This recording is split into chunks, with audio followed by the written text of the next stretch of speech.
can you really say about 2001: A Space Odyssey that hasn't already been said? I feel the need to give a similar disclaimer to the one I gave before my review of Chinatown.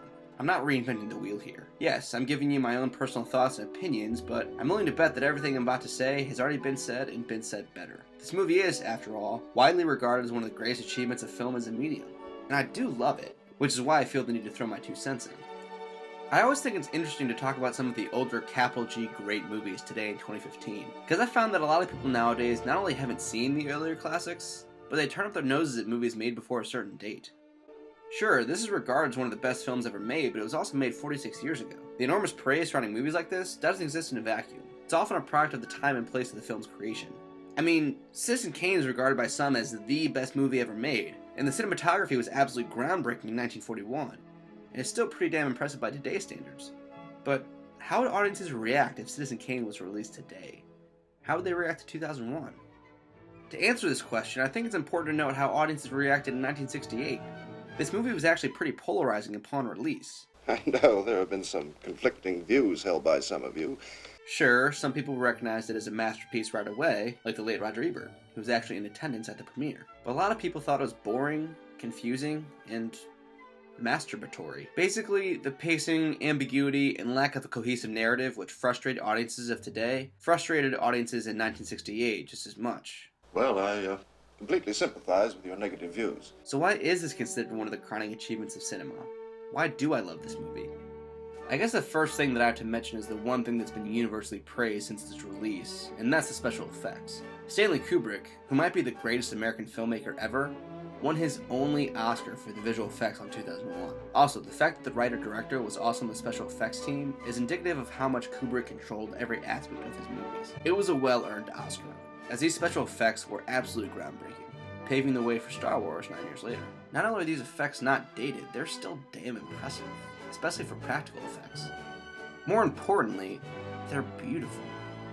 As Roger Ebert said, these visuals are now almost inseparable from Strauss's Blue Danube Waltz. And I'll wager it's one of the only times that an enduring classical piece of music was actually enhanced by its accompaniment with visuals in a movie. Let's talk more about this waltz docking sequence, because it's a good jumping off point to talk about the pacing of 2001. To paraphrase Ebert once more, the movie isn't trying to thrill us, which makes it unique among science fiction movies, which are usually very thrilling, or at least try to be. I'll take Ebert's point a step further. Not only is Kubrick not trying to thrill us with this sequence, he's actually trying to bore us. And to a lot of people, both in 1968 and especially now, he succeeds. But that's the point. This docking sequence takes a long time because such a docking sequence would take a long time. Hell, it took the Mars rover Curiosity 7 minutes to land on Mars in 2012, and that was, compared to this, pretty imprecise. So not only is Kubrick trying to be realistic with the time it takes to dock, he's trying to make this seem routine. We get multiple shots of Dr. Haywood sleeping on his journey to the moon. That's how mundane this journey is. He doesn't even react to this gorgeous view of Earth spinning behind him during this phone call. These are subtle ways of showing how far man has advanced since discovering tools 4 million years earlier. The landing on the moon bores us. It bores the characters to sleep, and it bores the audience. That said, I personally have a hard time calling the sequence boring. It's wonderfully appropriate that Kubrick chose classical music for these scenes, because I find them to be entertaining in the same way I find classical music to be entertaining. Classical music engages me in a way that I'm not used to, by letting me appreciate not lyrics, but the feeling, the movement of the music. These space sequences similarly engage me in a way that I'm not used to, by letting me, quite literally, appreciate not the destination, but the process, the journey itself. Speaking of classical music, 2001 as a whole kind of resembles a symphony. A modern symphony usually has 4 components. A quick and joyous piece to open, followed by a slow and stately piece called an adagio, which literally means at ease, a minuet, which is a dance often played by a trio, and ends with a rondo, which is a fast and vivacious piece. Or maybe this is a coincidence and I'm reading too much into it. I'm really not at liberty to discuss this. So while 2001 isn't necessarily about thrills, that's not to say that there's no tension or conflict. The Dawn of Man sequence tells a wordless and effective story about a conflict between 2 tribes of 8 men, or whatever you want to call these guys. Tension is built by these unanswered questions and the mystery surrounding them. This reports that quite a serious epidemic has broken out at Cleves. Something apparently of an unknown origin. This is in fact what has happened. Something is happening that most of the characters don't know about, and we don't know about. This idea is pushed a step further later on in the story, in a nearly identical conversation Hal has with Dave. Oh, well, Dr. Floyd, I hope you don't think I'm being too inquisitive, but... Well, forgive me for being so inquisitive. Some extremely odd things have been happening at Cleves. That there are some extremely odd things about this mission. The breathing in the helmets was always eerie to me as well. Not only does it effectively establish an uncomfortably intimate relationship between us and the characters, putting us in their helmets, it's an incessant reminder of the humanity of the astronauts, and the fragility of that humanity, right in our ear. And the big payoff is when this creepy fucking pod cuts Frank's oxygen and sends him off into space.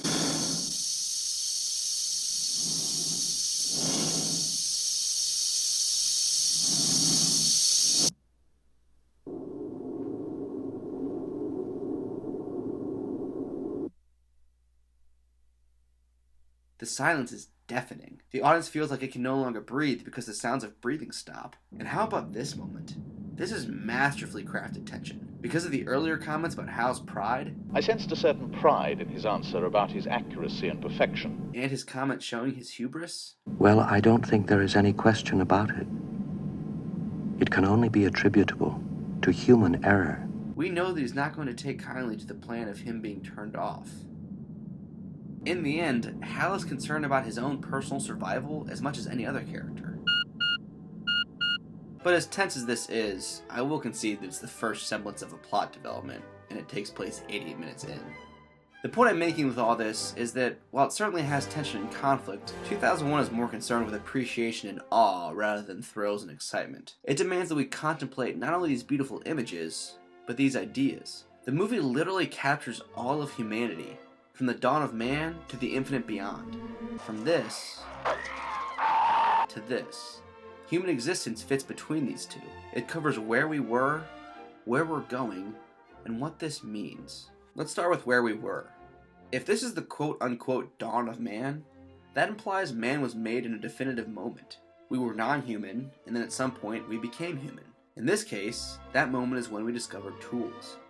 Our ability to use tools defines our humanity. Without them, we're just another animal on a planet full of animals. Tools put us in a special privileged position to survive and flourish. Flourish so much, in fact, that we dominate the planet. And we evolve, as do our tools, to the point that we can now explore other planets. And our tools are now things like Hal. This is where we are and where we're going. And yeah, this story is a cautionary tale about how what we create may end up being our downfall, much like Skynet and Terminator or replicants in Blade Runner. But I've always been more fascinated by how lifeless Dave and Frank are. I mean, they are completely emotionless. Hal seems to have more emotions than they do. Well, he acts like he has genuine emotions. Of course, he's programmed that way to make it easier for us to talk to him. What does this say about humanity when the technology we create is more human than we are? What does it say about our technology? I mean, Hal's actions are heinous, but he does them out of self-preservation. And a heinous act of self-preservation was one of the very first things done by mankind. So, in a way, doesn't that make him more human as well? I'm afraid.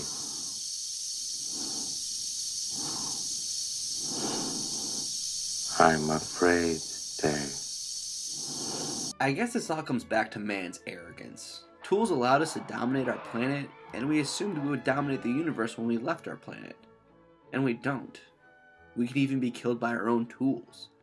Once humanity reaches out to the stars, searching for its place in the universe, it finds itself on a spectrum of intelligent life. We find that we're not as privileged or important as we once thought, and we find that there are beings far greater than us that we have little to no comprehension of. In Kubrick's vision, these beings exist outside of our conception of time, as they put Dave in this fancy bedroom and watch him age, seemingly in minutes. And what's so fascinating is the suggestion that it was only through the intervention of these beings that we became human, i.e. utilized tools, in the first place. The appearance of the monolith, with its unnaturally smooth edges and hardness, inspired the first man to pick up the bone and use it, shown by this intercutting. And these same great beings buried another monolith on the moon for us to find. It seems to have been deliberately buried. Deliberately buried. As if leaving a trail of breadcrumbs for us as we wander into the universe, from these non-human apes to human space explorers. And these beings help Dave Bowman transcend his humanity to become something else entirely. Note that we become human through our utilization of tools, and we evolve beyond humanity by leaving our tools behind, in this case by unplugging Hal. But what's universal throughout the movie is the response to the monoliths.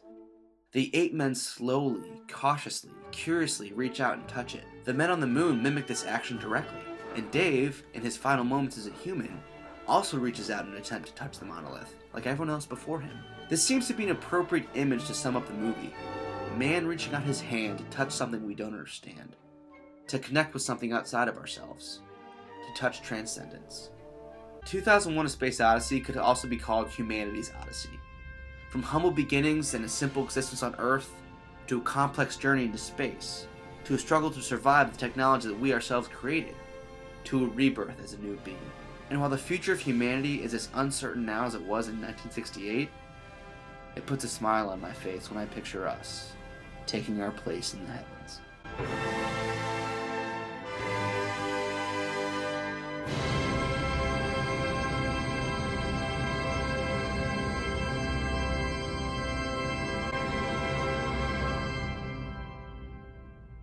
Can't you think of anything else you want for your birthday? Something very special? Yes, What? Rachel.